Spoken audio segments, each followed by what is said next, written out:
Thank you for joining us, and today we'll discuss climate lens recommendation from input that has been received from municipalities.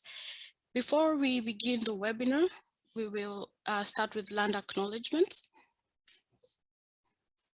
We are thankful to be able to join you from the traditional lands of the Mississaugas of the Credit, the Anishinaabe, the Haudenosaunee, and the Wendat. On the agenda today, we have a presentation from a group of students from Western University in London, and I will let them introduce themselves. And then we will also have a Q&A session. I will be sharing a link to Menti because we would want some input from you. So I'll stop sharing my screen and pass it over to Emily. Thank you, Juliet. So hello and welcome. Thank you everyone for being here today and taking the time out of their afternoon. Today we're going to be talking about, like Juliet mentioned, some feedback we got on how climate lens integration in Ontario municipalities has been going thus far, what has been successful, what are some challenges that have been encountered. And so these lessons learned are from municipalities that either are developing a climate lens, don't have a climate lens, or maybe have one fully integrated into their decision-making process. A lot of what we're going to talk about today comes from interviews that we held with municipalities that some of you may have taken part in, as well as interviews that we held with industry professionals. So this is kind of a rundown of what we're going to discuss for the first part of the webinar. I'm going to introduce the team as well as who we are and briefly the project. And then we're going to go over some key findings from the municipal interviews that we held, as well as the industry interviews. And then following that, we're going to introduce a resource guide that's been developed as a result of the interviews, as well as a step-by-step guide for implementing a climate lens successfully. And then finally, there'll be a Q&A session.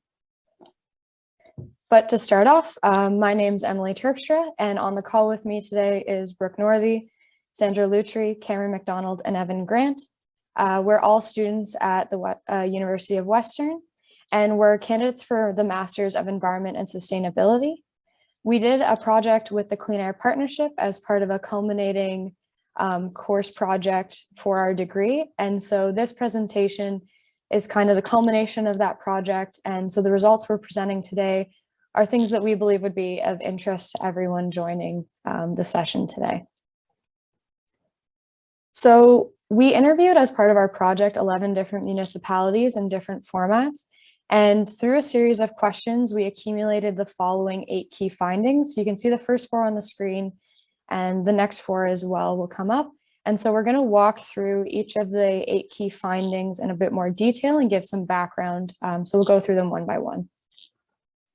So to start off, the first key finding was that more than half of the municipalities that we interviewed are currently using a climate lens, and that the majority have a standard climate implications section in their council report templates. So it was found that 6 out of 11 municipalities that we talked to do consistently use a climate lens, either for infrastructure projects or in some cases for every decision that the municipality makes. And that in most cases, really encouragingly, council has been really supportive of some degree of climate implication considerations for infrastructure projects as a result of a climate emergency declaration or a similar declaration. The other thing was that 8 out of 11 municipalities have a climate implications section that's standard on council reports. However, every municipality reported there being some location on council reports where climate implications could be discussed. And this leads into the second key finding, which was the climate implications section in staff reports is often not completed in a way that can inform project decisions. So even though we do have these sections in council reports, oftentimes staff do not complete the section correctly. And this could be because they don't understand the connection between the climate and the project. So they might say that there's no applicable connection, or there's no push for filling out this section. And so we're going to touch on this later in the presentation as well. Thirdly, engaging with staff during the development of a climate lens is crucial to ensure it is used effectively. So half the municipalities we interviewed have internal conversations before developing their climate lens, which introduce staff at the municipality to the concept well before implementation while gaining their perspective at the same time. We also saw that municipalities had a higher success rate of their climate lens being used effectively if they solicited and received feedback from departments, as well as trained their staff on how to use the lens itself. It was reported that sometimes even after the training, staff was unable to effectively use the lens, and the most successful response we found to this was having one dedicated staff person in which all staff could turn to when they need help using the lens. Fourthly, collaboration and sharing of resources between municipalities is beneficial in the development and advancement of climate lens tools. Many municipalities are engaging with each other to share ideas and best practices regarding climate actions, but sometimes it could be difficult for municipalities to find the right partners based on the needs and wants of each location. So knowing who to reach out to at each municipality is key, as well as learning which municipality is most similar to yours in terms of budget, staff, and different capacity. So sharing resources can be extremely helpful so that everyone is on the same page and moving forward together. So the fifth key finding kind of builds off the fourth. However, it discusses the development of a climate resource hub or a database that can be used by municipalities as a helpful tool to advance climate knowledge and to advance and to allow these municipalities to develop their own climate lens. So throughout the interviews, we kind of noticed that there's an education gap resulting in municipalities leaving different areas blank when they were completing climate reports.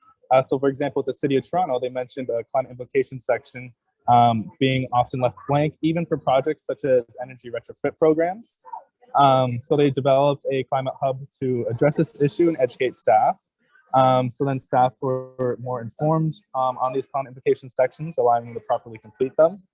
Obviously, this might not be entirely feasible for all municipalities. So the development of this hub can be used by all different municipalities of different sizes and capacities to inform their staff and influence their own climate lens and reference the climate lenses that are being provided. And then so for point 6, it kind of builds off this as well. So there is a environmental education, staff and political support, capacity of staff and costs acting as barriers that need to be overcome to properly implement certain climate lens tools. So this lack of education continues to be a significant barrier at the staff or council level and the different departments or project levels. So 3 of 9 municipalities reported not applicable was written down on their climate staff reports, indicating that education was not entirely there. And then 4 of 9 municipalities highlighted resource/budget constraints. For example, not having enough staff or resources were an issue for filling out these climate reports. Municipalities also mentioned that it would be important to include a potential climate champion to sort of make sure that this climate lens process is being properly followed throughout different projects. So our 7th and 8th key findings really focus on individuals within municipalities. Climate lens champions such as councils, senior level staff, and the public can all be essential for the decision-making process. So council support was often found to be necessary for the implementation of a climate lens. So without council support, it's very unlikely that a climate lens development will even begin.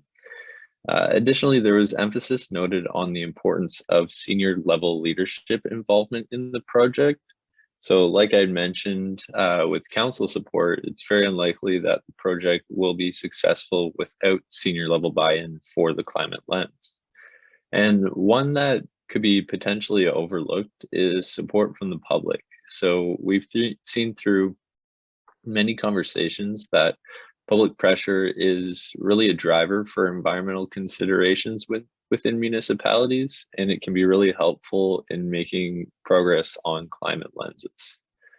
We can also see that applying a climate lens to municipal projects can be challenging due to staff willingness and limited resources. However, it can also be effective in influencing decision making. So As Emily previously mentioned, some departments or individuals may simply record climate implications of their project as not applicable when climate impact should be considered, while some departments will take the time to fully complete the climate lens for their projects. So the ability for different departments to complete the climate lens can really heavily be influenced by the resources they have available as well. So without the additional time or funding, it can be really challenging to have the climate lens properly completed. So with the lens implemented, however, many municipalities noted that there was a large culture shift to a more climate conscious mindset, which really helped in the development as well. So now we're going to go through some of the key findings that we had from our interviews with industry professionals. So yeah, we'll expand on these 4 that are listed here. So the first key finding is that there are different motives for applying a climate lens, which will influence how the lens is both developed and used. So the motivation for applying a climate lens can be for a variety of reasons, including funding requirements or municipal climate action plans. And understanding these motives allows for the proper allocation of resources needed to effectively implement these climate lenses. The second key finding is the importance of creating a user-friendly climate lens to increase the likelihood of effective use. So in most cases, it's the responsibility of a project manager to use the climate lens under the direction of a climate action team. Therefore, incorporating specific targeted questions can lead to more accurate responses from management. So, for example, instead of asking, can this project be affected by precipitation? Wording the question in a different way, like, is this project located in a floodplain, or will flooding affect this project's infrastructure or operational uses, will allow for a more seamless process in answering these questions.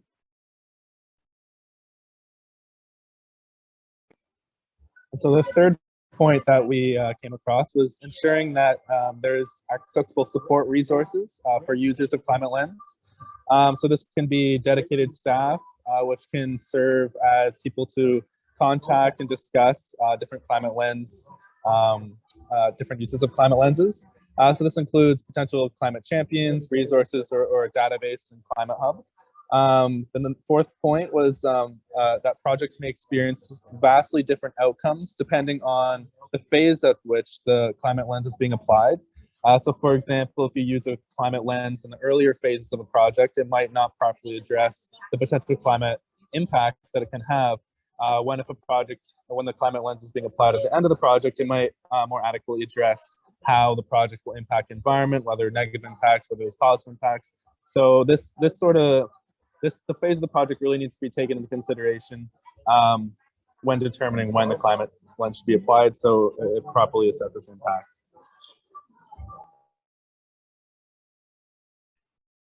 So with our interviews and some additional research, we were able to gather some really incredible resources that can aid in the development of a climate lens and also aid in the completion of climate lens sections for reports. So with that, we created 5 categories for the resources. Starting off with municipal best practice resources, they present case studies and examples of successful climate lens implementation, and they also present helpful financial, environmental, and political information for climate lens best practices. In the resource guide, we can see municipal best practices from the cities of Sudbury, Burlington, Edmonton, London, and many more. Our next section, infrastructure and climate change resources, provide insight on the application of sustainability, climate concepts, and climate emergencies for infrastructure projects. They also aim to provide info on climate impacts of projects and major risks for infrastructure with climate change hazards. So a few great examples of the resources are the Federation of Canadian Municipalities, Green Infrastructure Ontario, and Infrastructure Canada. Climate Lens implementation and use resources will aid in the development of a tool for decision-making through a climate impact perspective and provide some great case studies on the success and barriers of implementing a climate lens. So some of the resources we've included come from the University of Waterloo Climate Research Group, Clean Air Partnership, the City of London, and many, many more. The adaptation and mitigation resources provide information on climate risk assessments, climate vulnerability assessments, and how to adjust projects based on new or existing climate risks. So these resources come from organizations like the Ontario Climate Consortium, Intech Center on Climate Adaptation, and the University of Waterloo, just to name a few. And our final categorization includes climate change resources and databases that provide climate impact information, climate change information, and many other great government resources. So they'll really aid in assessing individual project impacts or determine the effects of climate change for a given region. And some of these resources include the Government of Canada Open Data, the Ontario Data Catalog, and the Climate Atlas of Canada.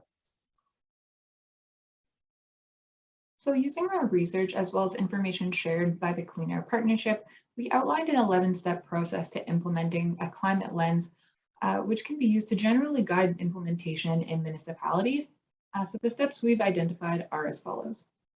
Number 1, obtain council directive for the development of a climate lens and climate implementation or climate implications section in council reports. This step is by far the most crucial. Council will be able to mobilize the initiative and communicate the importance of a climate lens to all staff, which is vital in its successful implementation. Number 2, identify a champion staff lead, or in short, a CSL, for the development of a climate lens. This person will lead the development of the Climate Lens initiative within the municipality and will lead the Climate Lens interdepartmental team. Number 3, identify a department lead, or in short, a DL, for each department or division to be a part of the Climate Lens interdepartmental team. Each DL will represent the needs of their department during the development stages of the Climate Lens implementation process. Number 4, the CSL is to set goals and conduct Climate Lens research. Key goals for the Climate Lens initiative should be set and influenced by the motivation for the Climate Lens implementation. The CSL can also use the Climate Lens resource guide we created as a starting point for information collection and case study examples. Number 5, the CSL is to develop a Climate Lens implementation work plan with feedback from the interdepartmental team. Collecting input and feedback from the team is so important so that all departments are represented and their needs are being addressed. Number 6, the CSL and DL are to design a Climate Lens tool for a specific priority action area. Doing this ensures that the tool is used effectively for specific types of action areas, including planning, transportation, facilities, waste, stormwater, etc. Number 7, the CSL and DL are to conduct a department staff training. So this training will introduce the department to the Climate Lens, addressing the specific priority action area, as well as introduce the available resources that can help them use the tool effectively, as well as identify who they can reach out to for guidance.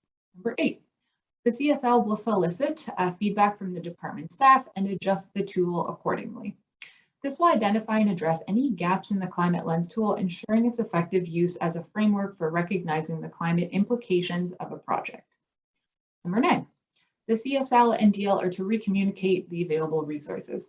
This will ensure that staff know where to find the information and the guidance they need for using a Climate Lens tool effectively. Number 10, so this one is going to be repeating steps 6 through 10 for the next priority action area. So by working with each specific priority action area to develop a Climate Lens tool separately, each tool will be granular enough to provide accurate feedback on the climate implications of a project. So this contrasts with using one generic overarching tool for all types of projects and action areas. And then finally, number 11, sharing your learnings with other municipalities as well as the Clean Air Partnership. Implementing climate lenses is still a relatively new approach to assessing the climate implications of a project within municipalities.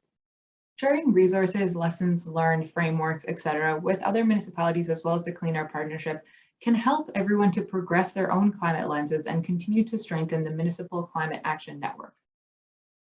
So thank you so much for listening to our presentation, and we now welcome any questions, and we'll also have the Clean Air Partnership lead us in discussion.